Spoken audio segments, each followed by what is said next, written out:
the physical brain is very limited.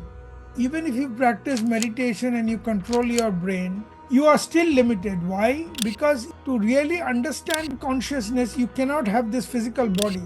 You have to leave this physical body and go back to the body which is part of the consciousness, that is the soul. If somebody says that I want to understand consciousness scientifically by finding out electron, proton, neutron, and then they found mesons, bosons, they found three quarks. There's nothing called the ultimate entity. The ultimate entity, you'll go on be searching, never will come. So the reason is the material body is restricted because you are made of the same electron, proton, neutron. So how can you go beyond it? To go beyond it, your level of intelligence, your level of consciousness must first be beyond it. And that is only possible in your higher bodies, which is the energy body or the soul. Welcome everyone. We are pleased to announce that we are starting a new series. We are here at Sangam Talks along with American Academy of Yoga in Medicines, founded by Dr. Indranil Bosu Roy.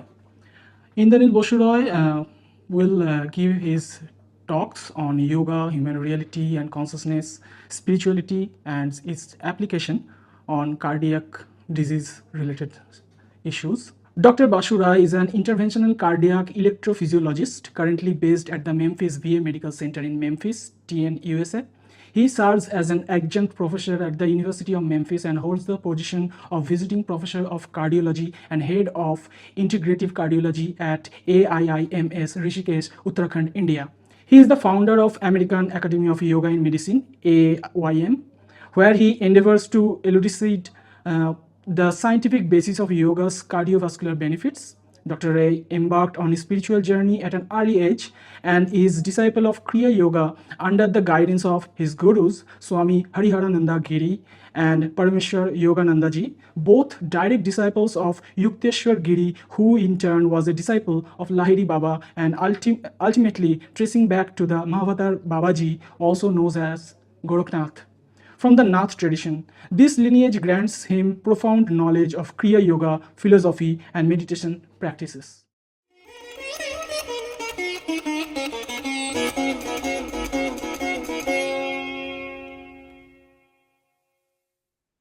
So, Namaskaram, Dr. Ray. Namaskar.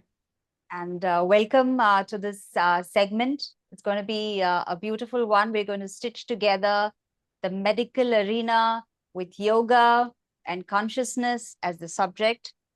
I'm sure it's going to be very interesting to see and hear from you how these are all connected. Could you just start with sharing how the Indian philosophies like Vedanta and yoga's approach the concept of human reality and consciousness? Thank you for having me, Nitya. It's my pleasure and privilege. So, what happened is that with thousands years of civilization, the rishis or the munis or the monks, whichever way you want to term them, they wanted to find out the truth of the universe. Who are we? Why are we here? Who put us here? Where do we go from here? And then they realized that the universe is a dynamic entity where, unlike what it seems, we have a powerful role in that.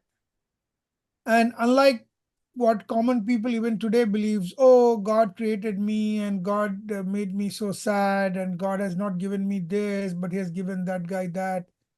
So our Muni Rishis, through thousands of years of practice, has understood that there's no God sitting there to make all the things bad for you. Neither is there a God sitting there to make all the things good for somebody else. What you do, what you get, what you do not get is all depending on you. So we are the most powerful entity in the universe and we can get anything. How did they find that out? So what they found out is, so there are two types of existence we generally live. 99% of our existence is I eat, I sleep, I get up in the morning, I brush my teeth, go to my hospital work, do my case, come back, and then try to do something, and then go to sleep. So we are like a robot. We completely convert our life to a mechanical thing. So there's nothing to do with what consciousness is. There's nothing to do with the billions of stars being created every day and destroyed every day, multiple black holes created. Nobody, nothing to do with it. I'm a single being. It's just like a toy, and you rev up the toy dances, and the rev is finished, it stops dancing. That's exactly what we humans are. But the rishis found out that you can be part of the creation because you are part of the creation. You are part of the universe. So to that, you have to connect with the universe. So let me give you an example. Suppose I want to hear nice Hindi songs by Lata Mangeshkar ji, who's no more alive now. So if I tune into Voice of America, do you think I'll be able to hear her? No. I'll have to go to Vivid Bharati. So I have to tune into a radio in Bombay, Calcutta, Delhi, Madras, or All India Radio. Mm. It's not rocket science. You don't have to be an Einstein to understand that. Similarly, if my brain is filled with when can have a more beautiful wife, when can have a bigger car, when can have the biggest building in the universe, my huge brain, 1600 cc of brain is filled with these, then I have no time to tune into the universe. Universe is sitting there like your mother, waiting to give you everything. But I have no time for that. I'm always struggling to get more, more, more. And I'm angry that why did this guy get, though he's less intelligent than me, why did that guy get? How come he has a bigger house than me? So the 1600 cc brain that we have is almost 1000 cc more than the next most intelligent animal, that's like an orangutan or a baboon. So despite having 1000 cc extra amount of brain material, our behavior is not much different from the baboon. I mean, it also eats, it feeds its kid, takes care of it, feed. If you try to catch hold of its kid, it'll fight with you, it'll kill you. So our basic behavior is just like an animal. But we call ourselves humans. So what the rishis said is that not only are you not human, you can be actually God itself because you have the power. So how do we get that power? That power comes from meditating and connecting, as I said, you fine tuning your consciousness to the eternal consciousness of the universe. And you do that by practice of meditation. So what does meditation do? Meditation brings down the unruly waves. So as Vivekananda described years back, our brain is like a monkey dancing around from one tree to other. Or even a better description he gave, it is like a clean pond where you can see the bottom. Now a kid is sitting on the side of the pond and constantly throwing stones. So despite the water being clear, you cannot see the bottom because there are ripples everywhere.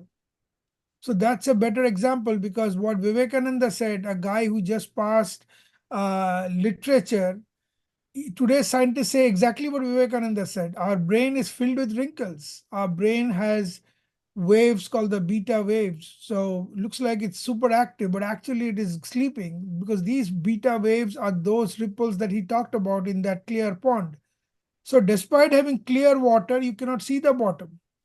But once we can transform those waves called beta waves into slower waves like alpha waves, Right. or even slower waves like delta waves or theta waves, which generally happens in a normal human being only when they sleep, but a yogi can get it, or even super powerful waves called gamma waves, which happens only in deep meditators, people who have meditated 20, 30, 40,000 hours. Then you continue with the universe. You connect with the universe. And once you connect with the universe, you get what you want. And that's the funny part, that if you want to have base things, like you have to want to have a sexual preference, you can have that. If you want to have a lot of money, you can have that. If you want to stop yourself from having multiple births in the world, you can have that. So you can go from the base to the topmost, because when you go to meditation, you can activate different chakras, and each chakras can give you power. And the three basic chakras, which is in the lower part of our body, they get you powers in the material world, whether it is to do with money and other things. Whereas when you go to the higher chakras, that gets you power on the higher level of existence. So that's what our munis and rishis have found out through years of meditation. And So now we know meditation, that. Dr. Ray, if I understand, meditation is being you know, today we speak about, as we speak about meditation, we have meditation in the form of Kriya Yoga. We have meditation also mentioned as a part of the Dhyana, Dharana, Samadhi, part of the Ashtanga Yoga. And there is also meditation in the form of contemplation, which is mentioned in the Vedanta as Shravana, Manana, Nididhyasana. So, could you throw a little light on how all of these tie together, or are these different approaches to the same path? No, these are not different approaches at all. It superficially looks like different approaches. But in practice, so the so-called meditation or meditative state can be achieved through different things. One is, like as you said, in Kriya Yoga. So there are breathing techniques which calms your brain. In Vedanta, it's like a Gyan Yoga. You get the knowledge of the infinite, and that takes you into deeper meditation. Now, most people, it is possible to do every one of them, because though each of them reaches the ultimate goal, it is always faster when you do multiple things together. For example, if I have a breathing technique that brings down the unruly brain of mine, why should I not do it? If I know the truth of the universe, that we have multiple births, and once we control our brain through meditation, we control the entire universe. Why would I not do that? Could you just elaborate a little more on how, if I could stop the brain, how is it connected to multiplicity of the births that I can control? That's a very good question. So what happens is that, as I said, brain is the connection to the consciousness, and the entire universe is just consciousness. And consciousness manifests itself even before the material world was created. So if you have to go to that primal stage, you have to be in charge, or you have to connect it's like, if there's electricity coming in your house and you want whatever, your heater or your to get activated, you have to connect to the electric source. So similarly, the source of consciousness is the universe is filled with consciousness. The universe itself, even before it started, it's as you say, in so-called it's written there. It's the universe was there from before it is infinite, and even the gods, as Rig Veda said, came well after. So we do not know who created the universe. So what we know when you go into deep meditation is that consciousness is the root of the entire creation. And Brahma created this world by just dreaming of the world. So what does that mean? So none of these, the material aspect of the world that you see, are only vibrations at a lower level. So when you practice meditation, what you do is you basically filter your brain to get busy with things like, I need a bigger car, I need a promotion in my job, I'm starting a bigger business, I have to succeed in that. You take off those material wants. So think of our brain and our senses like the octopus. How? So whenever octopus touches, how does octopus move? At the end of the octopus's leg, there are cups. And that cups, when it touches the floor, like how does a house lizard go up the wall? Why can't you go up the wall? Because the feet has got cups. So when it presses the cups against the wall, the air is moved about, that vacuum is created, which makes them hold. Octopus does the same. So our brain is like an octopus. Why? I see a beautiful lady, can I marry her? I see a lot of money, can I get that money? I see somebody getting bigger. So if every 24/7, 365, our brain is going on clutching to all these greedy things. What meditation does is meditation extracts these and gets rid of those 8 or 9 or 10 or 15 legs that you have. And your brain is concentrating on itself. When it concentrates on itself, you are connecting yourself to the universe. Why? Because your brain is the most powerful organ given to mankind. With that, you can conquer the entire universe. But it's like I always give you this example. So in 100 years after a car was discovered, we now have a car that drives by itself. Right. So to drive by itself, a Tesla, you have to understand the mechanics and read the book.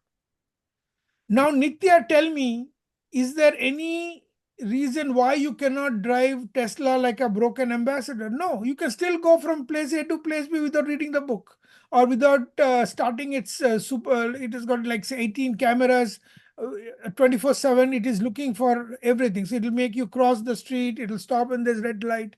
You don't have to do that. You can still drive it like a broken ambassador from one place to another. Right. Similarly, we are driving our brain like a broken ambassador rather than a Tesla because we are meant to be gods. We are not meant to be only humans.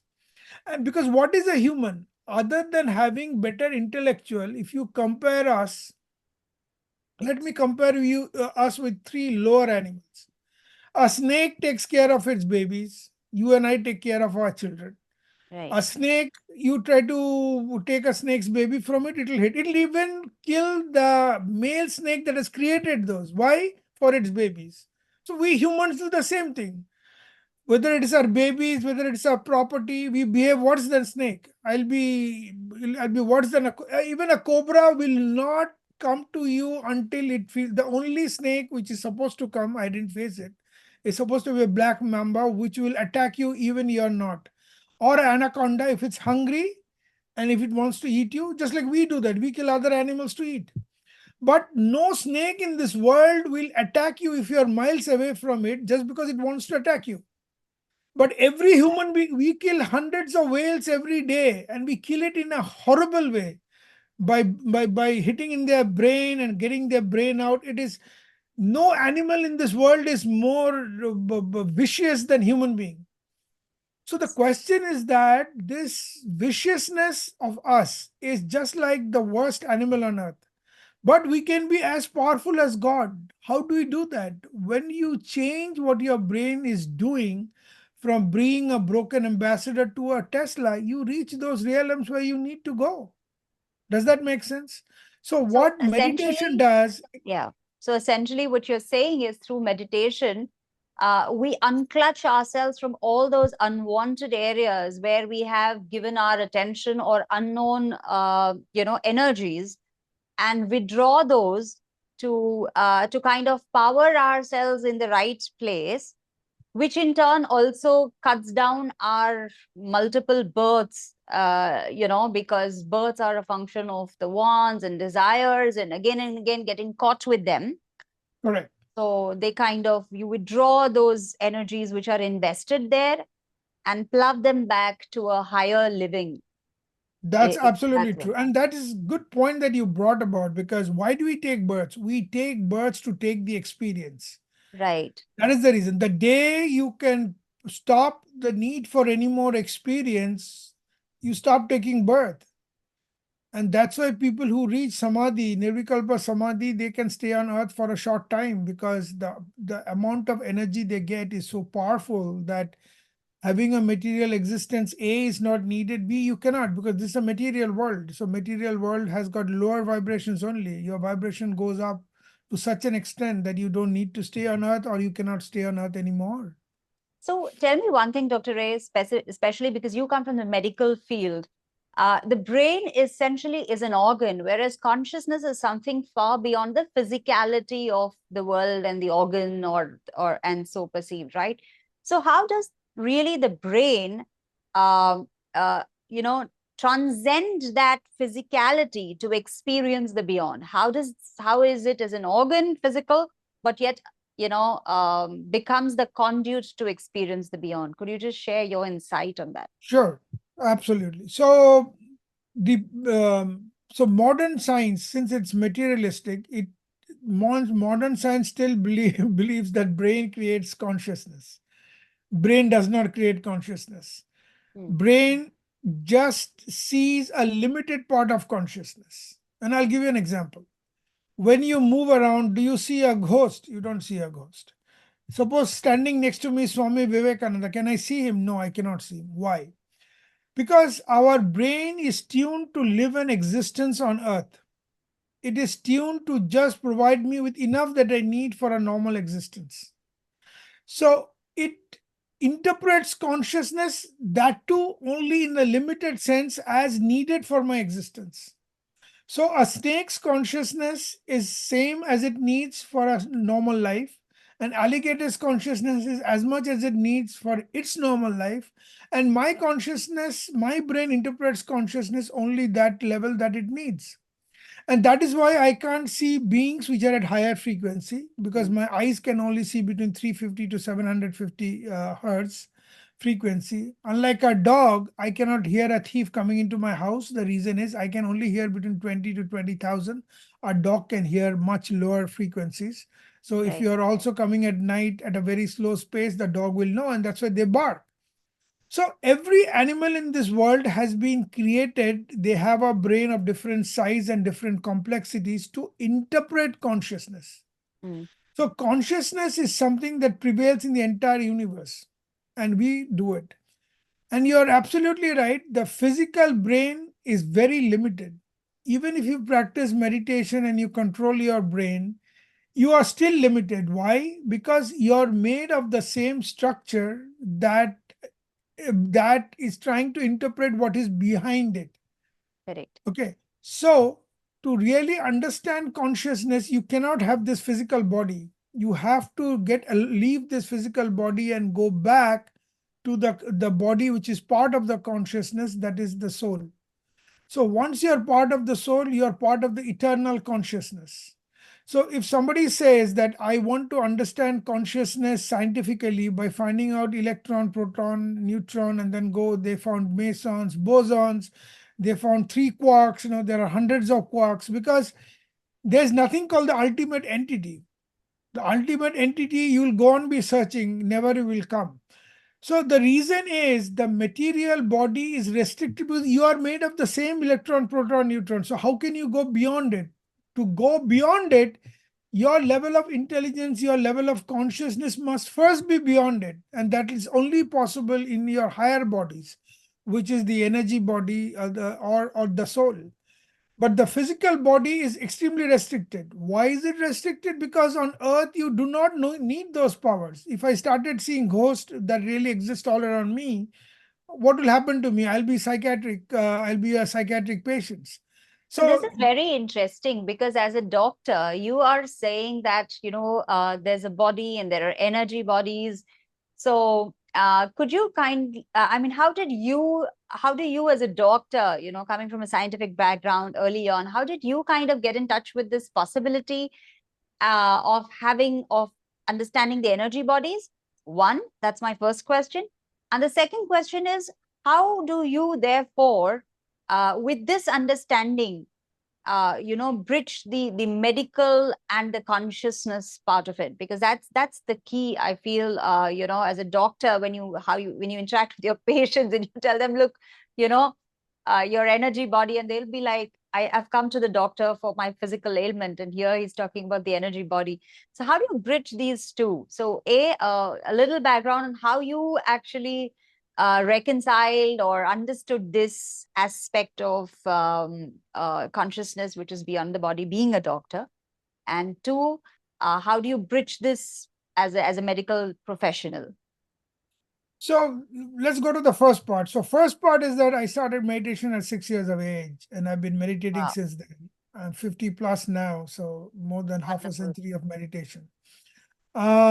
So, and I have been lucky to be involved. So when I was a kid, I always said I wanted to have a guru who really had everything then left to be a guru.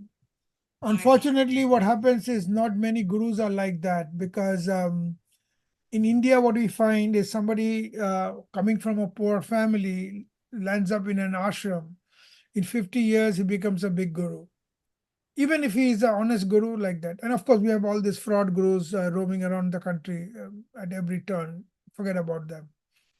But I really wanted a guru in the definition of Swami Vivekananda, that you have everything And I'll give you one of the very interesting, I want to bring this point out, then it will be more clear to you.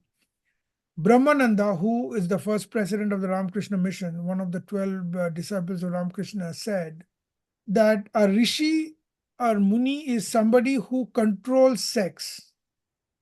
So if you're a eunuch, you do not have the feeling of sex. There's nothing to control it. So every eunuch can say that I am a muni, I am Vivekananda himself. No. You have to have that lure, that greed, that want, and you control it. And that makes you a guru. So I was searching for one such guru because India was filled with gurus who landed up in some ashram in 50 years. They are big gurus. They have all their greed. They're wearing an ochre cloth, but they are as bad as anybody else. Similarly, you go to Benares, you'll find Chaturvedi, Trivedi, people who know first to last line of Gita. What is the use of knowing from first to last line of Gita if you're as miserable as me? So that's why my guru used to say 1 ton of practice, 1 ton of theory is equal to 1 ounce of practice. So the difference comes with practice, practice, practice, practice. It doesn't matter if you know every Rig Ved from first line to last line, Gita from first line to line, it takes you nowhere. Yes, If even you the know Patanjali Gita Yoga, from the Patanjali Yoga Sutra also speaks of abhyasa, and abhyasa is the key. Absolutely, because the biggest problem in this difference between Western science interpretation and Hindu philosophy interpretation is this. You see the books behind me, if I read that book, according to Western sense, I have knowledge about that book. But in Hindu philosophy, I don't have knowledge. Right. I just have information that the book has given. How do I have knowledge? Knowledge is, according to Hindu philosophy, is always experiential. If I can tell you about the universe, I can tell you about consciousness, it is what is called as frivolous, as useless as it can be. Why? Because you have to, if Buddha has become Buddha, Vivekananda has become Buddha, if there's somebody guy called Shiva and he has become Shiva, you will be Shiva too. But until you go through the same path, it doesn't matter what Buddha achieved or Vivekananda achieved or Ramakrishna achieved or Maharishi Arvind achieved or even Shiva or Narayan achieved. Who cares? So that is the greatness of Hindu philosophy. Knowledge comes through experience, not through reading, not through information. So that's why I wanted a guru who has treaded that path. I didn't want a guru who has a 200 million empire and wanting to make a 400 million empire. I want a guru who can be, who's still begging for food, but has the essential knowledge of the creation. So my guru was like that. So I come from the original Kriya Yoga tradition. My Kriya Yoga started by Mahavatar Babaji, who's supposed to be Gorakhnath. Gorakhnath is the disciple of Matsyendranath. And Matsyendranath is the disciple of, and these are historical figures. Matsyendranath's guru, of course, is not a historical figure. His name is Adi Yogi. I think you know who Right. Adi Yogi is. Adi Shiva is Yogi, yes. The Natha Sampradaya. in Nath Sampradaya, Shiva is Adi Yogi for it. Shiva is the founder of yoga. That's what it says. He sat in one of the banks of one of the lakes high up in the Uttarakhand, present-day Uttarakhand state, and gave his aid to the 7 rishis, Sapta rishis. But anyway, long story short, so my guru, and so after Mahavatar Babaji, you have Lahiri Baba. Lahiri Baba's disciple is Yukteswar Giri. My guru, my guru Swami Hariharananda Giri and Paramahansa Yogananda are both disciples of Yukteswar Giri. So in our tradition, you have to get that knowledge, and the knowledge comes through practice, practice, practice. More you practice, more you knowledge. It's 24/7 practice. You remain in that state, in that bhava. That is very important, to stay in the bhava. That's where you communicate with the universe. Every second you are communicating. You can eat, you can sleep, you can see a patient, I can do a surgery, but I try to be in the bhava. So essentially, when you say bhava, you mean the samsara, or you mean the bhava as in the space which is created by certain breathing techniques? Yeah, it is bhava means it's the emotion. See, so what is samadhi? Samadhi is your brain is concentrated on a one laser thin point. That's bhava. So it is a mixture of your consciousness, emotion, everything packed to be at one center point or bindu, so that you can understand what is going on with the universe. So that is called bhava. So we know from teachings that there are three bodies. One is a physical body, one is a subtle energy body. And we not only know theoretically, but practically you'll know it. Once you practice meditation, you can actually go through your chakras. You can see your chakras, you can see their activation of them, you can activate them, you can see their vibration. So it is not that it is all theoretical. Now, the question is this, that how do you link with modern science? Very good question. I'll try to answer, but it is little difficult because you have to have deep knowledge of both science and medicine to understand that. So science, of course, has not reached that extent to really fully understand the process. And that has happened in multiple things, So Jules Verne wrote the book 20,000 Leagues Under the Sea. At that time, there was no submarine. Today, there are at least 1,000 submarines from different countries which are sitting in the bottom of the ocean. And he wrote about going to the moon. Nobody went to the moon. Now there are multiple things. Even India sent IA to the moon, and India is planning to send. China is planning to send human to the moon. America is planning to restart sending humans to the moon. So it's possible, and maybe in the next 50 years we'll start having civilization in Mars also. So the question is, science progresses. So what is science fiction today becomes no more fiction, it becomes science. So you cut out the word fiction, it becomes science. Similarly, what looks like fantasy or metaphysics today, you cut out the meta and it becomes physics. For example, I'll give you a very simple example. The whole universe is one single connected whole, right? Because it's supposed to be coming from one creation. That's what Rig Veda says. It's one single creation. So you should be able to communicate with the entire universe. But Einstein said, no, you cannot. The fastest thing that communicates with each other is the speed of light. So if you have to go to the next star, Proxima Centauri, and if suppose there's a civilization in one of the, which they think it's quite possible, one of the planets going around that star, it will take you 4.2 years, because even if you go at the speed of light. Now 4.2 years at the speed of light.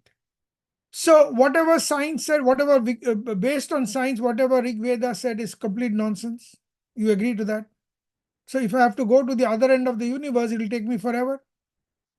But today we know, based on quantum physics, what Rig Veda said millions of years ago, because we don't have the dates for Rig Veda. Somebody says 10,000, somebody says 15,000, somebody says we don't even know. Because when Rig Veda was written, that was thousands of years after it was actually propounded. Because you remember, even Patanjali just wrote the Yoga Sutra. He is not the father of the Yoga Sutra.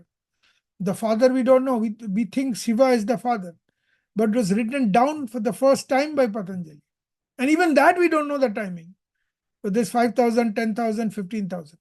So now we know there's a phenomena called quantum entanglement. So one electron in your body, Nitya, knows what is happening with one electron at the other end of the universe.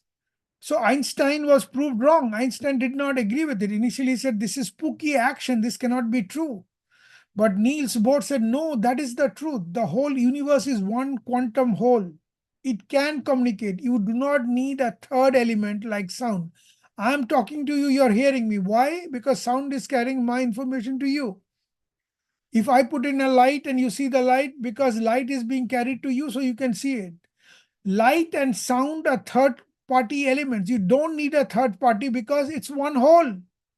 You may not know what you are doing, but your electron in your body knows what another electron in the other end of the universe is, and that is called quantum entanglement. And just to prove Einstein wrong, 3 people got Nobel Prize last year, but they proved him wrong almost 15 years back.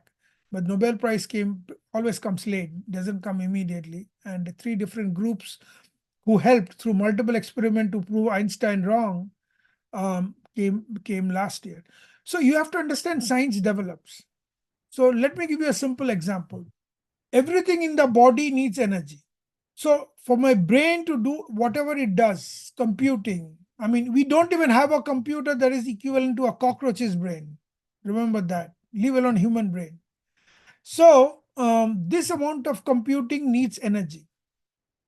But now there is enough proof we possibly do not have or can provide that amount of energy. So how does brain do it? Brain possibly gets energy from something else. It uses what possibly is called a quantum phenomenon. I don't want to go into details now. Uses a quantum phenomenon. So there are indirect evidences that there is energy body which runs a lot of things, because 2 plus 2 unfortunately is not equal to 4. We find 2 plus 2 is equal to 5, 6, 8, 10. So where is this extra thing coming? That is coming because we are actually not the physical body alone. We are the quantum body, we are the quantum self, we are the energy body. So, Leave Dr. alone Ray, the soul. Dr. Ray, are there any specific neuro studies or specific experiments that you can help us connect? No, but there are, because this is theoretical aspects of how brain works and the energy dynamics of the brain. We do have experiments in lower animal, for example, in case of a leaf. So suppose take my, can you see my hand? Right. So suppose this is the leaf, okay? So a leaf is green in color because it produces chlorophyll. The chlorophyll factory is here, okay? So light falls on the leaf, which is photon. So the light needs to be carried from here, from wherever, here, from here to this place, correct? Because the factory is here. Chlorophyll will be produced here.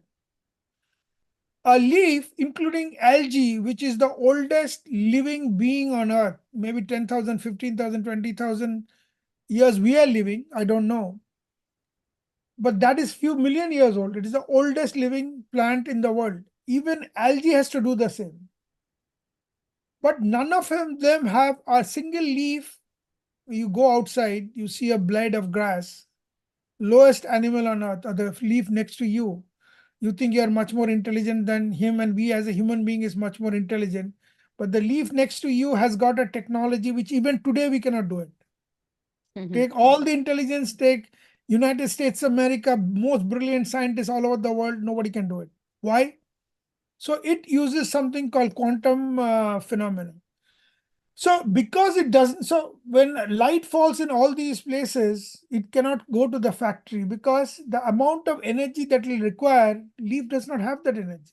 So leaf uses a phenomena called superposition. What is superposition? Superposition means in quantum physics, you cannot say where an electron is. The electron may be here, here, here, here, anywhere. It's only a Right. cloud. Right. When you see it, you give it a position. So you're seeing, observer gives the electron a position. The When there observer is no detects. observer, there is no electron position. It is only a cloud. So you do not have to physically carry that photon here if the plant uses a quantum superposition. Just like it is here, it is here, it is here, it is here, it is also here. So that phenomena is used, and we have experiments to show that for a plant. If a plant, which is the oldest living being on earth, can do it, imagine what we can do. But science is still at its infancy. We do not know how brain does it. I mean, we don't even know the brain fully. I mean, we don't even know 10% of our brain, how it functions, what it does. But this is one of the phenomena maybe the brain uses to, because brain, it is clear, does not have that amount of ATP. ATP is the currency of energy. Just like in India's currency is rupees, you got to buy something, you got to pay in rupees. In America is dollars. Similarly, the energy currency of the body is ATP. Brain does not produce or have enough ATP to do the amount of computing that it is doing. So where is that energy coming from? Does it use energy coming from the energy body, or does it use a quantum phenomenon? Because the energy body is part of the quantum self. So we don't know. Science is in its infancy. Maybe it'll take 50, 20, 50, 100, 200 years to understand. But one day we will. So how have these insights for you influenced the patient care, in your journey? So Uh, it has influenced very clearly, because I tell patients, I don't go ahead and tell patients that I'm doing I'm referring you to a bypass surgery, or I'm doing a procedure on you so that I can cure you. I'm lying through the nose. If somebody if we in cardiology do a stenting, there are some process that I do as a cardiac electrophy, which is curable completely. But most of the disease are not cured by the process. Like if you do stenting or if you do bypass surgery, what exactly do you do? So it is like you have a roof and your roof is broken and you're having water coming in. So what would you do? Would you change the roof, or will you put a bucket and say, I've taken care of my roof? You will not put a bucket and say that, right? You're going to change the roof. So when you do stenting, when you do bypass surgery, all that you're doing is you're putting a bucket so that the symptom goes away, chest pain goes away. If you have to cure yourself, you have to have a yogic lifestyle. You have to have meditation to bring down stress. You have to use meditation to bring down inflammation. You have to do physical yoga or asanas for cardiovascular health. And asanas are not enough. They are very small part of the entire yogic tradition. You have to do pratyahara, that is concentration. You have to do dhyana, mindfulness, and then you have to do meditation, because these are the things that can change your brain. So your brain produces toxic chemicals when you're in stress, and that leads to heart disease, that leads to stroke, that leads to cancer, that leads to a bunch of things. And that can only be stopped when you change your lifestyle, eat the right food, do things in the right time, stop getting stressed out. Now, if you're born on earth, you will get stressed out because there's financial downturn, there's 2 wars going on. The question is, you have to create that balloon with the stress will come and go, but not damage you. And that's what meditation, or that's what yoga does.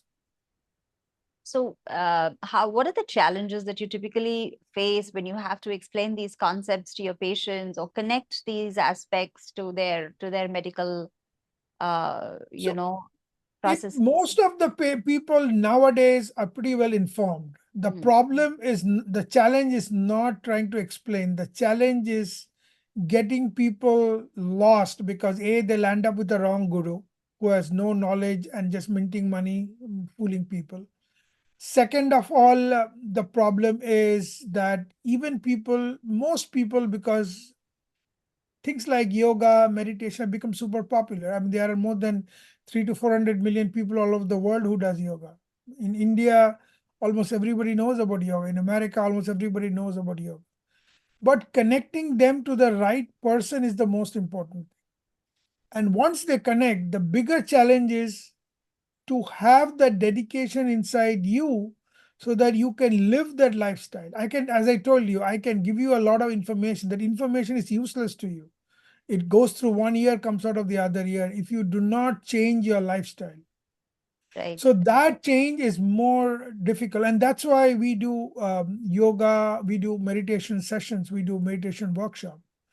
Our meditation workshop is meant so that people learn that. Our meditation workshop is not meant so that we can take money from people for meditation and create a 200 million empire.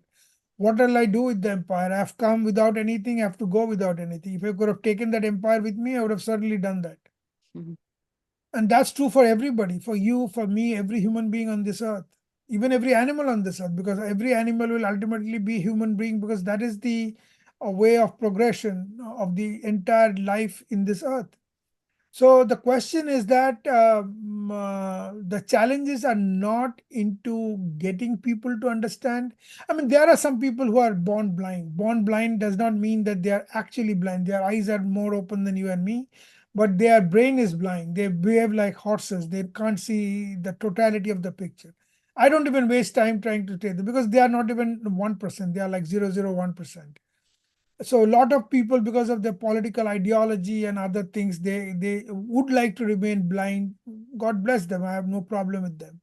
But the vast majority, generally, there's not a problem. The problem is that they don't know who's the true, who's the false. And that's where I think multiple births play a role, because you come to these situations only when you had multiple births and you have that experience. But the good thing in yoga is, you start today, you will get your guru, you will know what the truth is. All that we need, all that the universe, you're part and parcel of the universe. A child cries for the mother or asking the moon. The mother cannot give the moon, but she will try all her best to stop the child from crying because her heart bursts out in pain to see her own child cry. The same is the story of the universe. That's what Ramakrishna said, that mother is crying, Ma Kali has given the entire universe to you. And we are asking her, can I get a small house? Can I get a bigger car? Can I get this? Can I get that? Come on, she's ready to give the whole universe to you. So the same situation is here, that once you try, even a little try will get you lots of results, because you are part and parcel of the universe. You do not have to go to any Narayan, any Shiva to get what you want, because you are Shiva, you are Narayan. The problem is you are blind to it. The moment you open your eyes and see, that's what Vivekananda said, that if you want something in life, every cell of your body knows about it. Even if Narayan doesn't want it, Narayan technically is supposed to be, for those who don't understand, one of the most powerful entity in the Hindu trilogy. But even he cannot stop you from having it. So you are more powerful than him. Why? Because that is the nature of the universe. You are part and parcel of the nature just as much as Narayan or Shiva or any big person or Jesus Christ or Buddha is. But you have to go through the right path. And the right path is the practice of yoga. Great, lovely. So one last question, Dr. Ray, is what, as a doctor, what would you like to see as, at the intersection of neuroscience and spiritual studies of consciousness? What kind of future research, if given an opportunity, would you like to see that kind of bridges neuroscience and human consciousness? So there has to be particularly studies not only on human consciousness and studies, those are going to be more theoretical, but even practical studies are important. I'll tell you why. Today, the largest killer of the world is cardiovascular disease, and it kills twice the number of people than the second largest killer, which is cancer. If you look at a country like the US, out of 4 people, 2 or 3 people have high blood, 2 people have hypertension, 2 people have 1 out of 4 people have diabetes. Same with the story in India. So these are epidemics, heart disease. We have people 25, 30 years of age dying by what is called sudden cardiac. They just die suddenly. So is there Lot a way we can actually connect?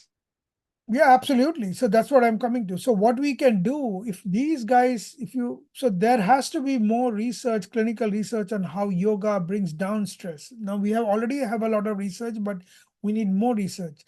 So what we understand now is that modern medicine has got its restriction. Modern medicine is very good, but it can treat acute disease. But if you need chronic treatment, if you have to stop this epidemic, this tsunami of diabetes, of heart disease, you have to go to what we call integrative medicine. You have to integrate lifestyle, diet, appropriate meditation to bring down stress, because we don't have a single medicine known to mankind that can actually bring down stress. So if you are anxious, we can give you some sleeping pill, but they'll make you sleep. They'll not bring down your stress. The moment you get up, you'll again be stressed out equally, or maybe you'll be more stressed out. So the way to get rid of stress is by meditation. And that's why more research needs to come out for even physical disease. Now, as far as neurophysiology goes, yes. So similarly, now we have technology that we can go inside human brain without cutting open somebody's brain. Like once upon a time, we had to put in electrodes into the human brain to read things. Now we can use functional MRIs, we can use PET scan, we can use SPECT and other things. So we need to do more research to find out about neurophysiology, how human consciousness. Maybe we may, or at least we'll get some glaring understanding of where we stand. Because that's why this is a sort of a decade of psychiatry. We are having newer drugs coming out. We are understanding the brain better. Continue both at the physical level, because as I said, to curb this epidemic of diabetes, sudden cardiac death, heart disease, heart attack in young people, you have to bring in yoga, meditation, mindfulness to bring down stress, bring down inflammation. On the other side, you have to understand the mechanics of yoga also, because if you do not understand the mechanics, you cannot go to the root of yoga, which is very essential. I'm also tempted to ask you at this point that, the manifestation of the disease, which happens in the physical body, it is said that it first happens in the energy body and then percolates down to the physical body much later. And a lot of research today is also showing that the heart is the first organ that perhaps even senses this, before any calamity actually hits the person. So, do you have anything to throw light on this aspect of the sensing of the Not heart? really, because even for the it's true, but you have to also remember that heart is also part of the physical body. Right. So they are all second-hand messengers. The core messenger is the soul. The secondary actually, I take that back. It's not secondary, they're tertiary messengers. The first messenger is the soul. The second messenger is the energy body. And then comes the tertiary body. So how is your soul affected? Your soul is affected because through this multiple birth, you get samskaras. And those samskaras are stored in your body, and your birth that you take is based on the samskara. So the core of the soul itself is part of the infinite, but your energy body and your physical body is born out of the samskaras that gives you that birth. And so you are born with some of the samskaras, and then you have a physical body. What I was trying to understand is, if there is a part which senses, any kind yeah. of physical ailment which is going to happen much before, and is there a way a patient or a person can actually get that sense much before something hits him hard, like maybe a heart attack comes, but before that he already senses it in some way? Because then that can be a great way to bridge medical science with a deeper understanding of the energy bodies for something more concrete. So the answer is both yes and no. It's yes because for that you need a complete calm brain. If your brain is busy with other things, even though signal comes, you'll miss those signals. Do the signals come? Absolutely. And that's what AI is trying to do, how we can predict signals through these signals and make sure that we are predicting somebody who has a heart attack even before they actually have it or they're in the process, so that they can be taken to a hospital, treated before they died out of it or the damage is done. So it is true that there are physical signals that come that tells us of impending damages, but 99% of us cannot predict that. The reason is we are busy doing something else. Your brain is doing something else. Your heart is busy doing something else. But once you are in that mode where your brain and heart and is synchronous and you're in meditation, then what happens is your likability of understanding this and predicting will go much higher than it is for a normal person. So answering your question, does the body comes to know? Possibly it does. We still don't have the full science, so I cannot tell you based on science. But possibly it does, and that's why using AI and other things, we are trying to find out what are those signals that will predict. We still don't understand the science fully, but we do understand that body does give signals, which if we can pick up using artificial intelligence or whatever, machine learning or whatever, because after all, body is just a machine.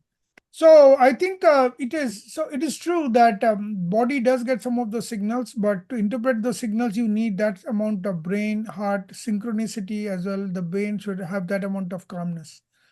But we know it is, and that's what AI is trying to do, to interpret the signals. And if we can, then maybe we can prevent less people from having a heart attack or dying from heart attack. Yeah, Or and treating. meditation can go a long way in bringing that awareness in the individual. Meditation will go a couple of steps even further than that. Meditation will completely prevent you from getting it in the first place. If you are not stressed out, if your brain, you can bring in neuroplasticity, completely change your brain. You will not get it in the first place. It's no question of predicting it. You'll Right. not get it, full stop, because it's stress that creates all this heart disease, inflammation, stroke, and all this diabetes mellitus. So if you can stop inflammation, you're done. You're not even going to get it, leave alone predicting it. Dr. Ray, curious to also understand in your own life, how, if you could just share a few examples of how this years of meditation has really brought insights or moments of strength and Yeah, so I mean, better both connection. physically, I can say. Number one, I was overweight. I don't know if you saw my older pictures. Number two, so I overweight. I was diabetic. I was taking a ton of insulin because that's what medicine teaches you. When you take insulin, it keeps you happy because you see your sugar shows lower levels.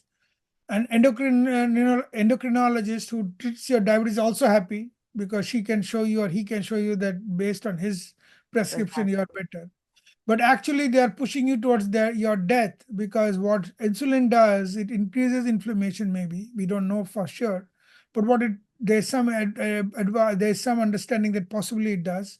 But more importantly, it increases weight, it increases your hunger, you'll get more fatter, and all the bad things that you want to avoid, insulin will make you have those. So the answer is not insulin. The answer is changing your completely to your yogic lifestyle. So even physically, I've lost 55 pounds, and I don't take any insulin or anything like that anymore. Wonderful. Now I have diabetes because of my father had diabetes too. My father, my entire family, a lot of people are there. But people say, oh, I have my genes. What can I do? No, genes does not create the disease by itself. Very few diseases are created by genes themselves. 90% diseases are created in the presence of genes by the environment. So if you can change your environment, if you can have intermittent fasting, if you don't take high glucose food, if you do regular yoga practice, meditation, or other physical exercise, you will be, it doesn't matter what genes you have. It is the epigenetics, that is the manifestation of genes, which is more important than the gene itself. Could you elaborate So, a little more on epigenetics, what exactly this is? Because I'm sure a yeah, lot so, of us so a don't gene, understand this. yeah, so a gene expresses based on the environment. And the expression can be at different levels based on how much penetration a particular gene has. So most of these diseases are really not genetic disease. Genes just give you a predisposition, but the predisposition can be negated by having, like, if you do not have high sugary foods, if you do not have a bunch of sugar in your tea, coffee, you don't have a bunch of fat or parothas with fried stuff. It doesn't matter what genes you have, you'll still not get diabetes. You have to have, if you have a lot of plant food, if you have a lot of vegetables, if you have a lot of fruits, it doesn't matter what genes you will have, you will not be overweight. If you do not have stress, you're not going to have high blood pressure. 50% of the population in the entire planet, 45 to 50% of the population have high blood pressure. And millions don't know. And how will they know? The tragedy is the first time they come to know about it could be because of a stroke. So they're paralyzed the rest of their life, or through heart failure. And heart failure is worse than all the cancers other than gastric and pancreatic and a few other cancers if untreated. So we have to understand this, that these diseases can be completely cured or controlled if you do the right things. So it doesn't matter what genes you have, they can be superseded. Their expression can be decreased if you do the right lifestyle things. So you say essentially one could look at a yogic lifestyle with asanas, with pranayama, with a good diet, which is plant-based and avoiding meat, oil, a lot of salt, sugars, and so on. So the question is avoiding meat is good, but it doesn't mean you have to be a vegetarian. If you are vegetarian, so there are two different things that's very important to understand. If vegetarian would have taken you to spirituality and godliness, then every cow would have been a super monk, because Sure. or every elephant would have been a super monk. So that's not what is true. Red meat should not be taken for health reasons. In general, if you take smaller meat or fish, those who like to take those things can be taken with moderation. The question of non-violence does not really come as long as you have a physical body, because you are killing the plant too. The plant is also life. Just because you don't think it is not life, that doesn't mean it is not. Jagdish Chandra Bose showed that it is life. Actually, he was the first person to show that it was life. And just because he was unfortunately born in India, he also discovered the first radio. Marconi was given. Now people are understanding that, and the world, they are changing, that he discovered radio way before Marconi did in Italy. But So they generally say that the plant consciousness is not as advanced as an animal consciousness. but who are you to describe whose consciousness is more advanced? You don't even know what consciousness is. You don't even know what a cockroach's consciousness, leave alone plants. So when your science is not developed, you are primitive age, you have not even passed class 8, you are trying to say how much a guy knows who has done a PhD. It's like that. So we should stop making such what do you call, blanket ego. This is an expression of ego. Oh, they are not as intelligent as us. Oh, their consciousness is less than. I mean, who told you? Did you know? Do you understand the science? No. We don't even understand plant. So we don't even understand a smaller animals. We don't even know we can't even create a computer that is as powerful as a cockroach's brain or a snake's brain. What are you talking about, that this thing, that thing that people go on talking about? So that shows lack of understanding, lack of spirituality, full of ego. It is ego of us which says, oh, I am vegetarian, so I'm closer to God. No, you're not. Because eating just vegetarian does make you through eating. I mean, there's a story of Kannappa. Have you heard of the story of Kannappa? So Kannappa was a Hunter. Malayali from Kerala saint. So what he used to do, he was a Shiva pujari. So he was a tribal guy. He used to kill birds and eat and everything.